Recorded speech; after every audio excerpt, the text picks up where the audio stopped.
பேக்கரியில் கிடைக்கிற அதே டேஸ்ட்டில் வீட்டில் கறி பன் பார்த்துடலாமா?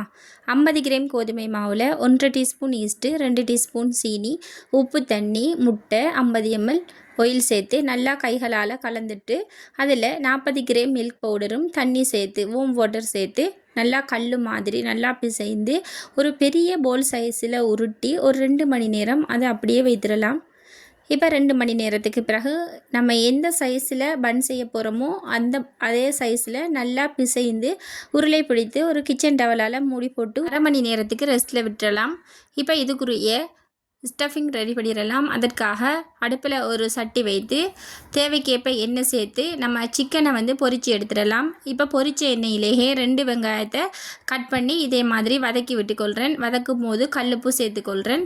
இப்போ இது கூட இஞ்சி, பூண்டு, பச்சை மிளகாய், கருவேப்பிலை, ரம்பை எல்லாம் சேர்த்துட்டு அது வதங்கியதும் 3 உருளைக்கிழங்க வேக வைத்து நசித்து இது கூட சேர்த்துக்கொள்கிறேன்.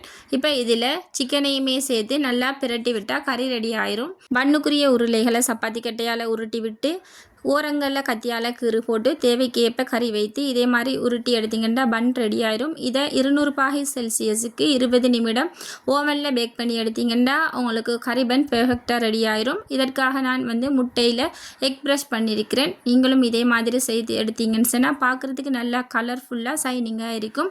வீடியோ பிடிச்சிருந்தால் லைக் பண்ணுங்கள், சப்ஸ்கிரைப் பண்ணுங்கள்.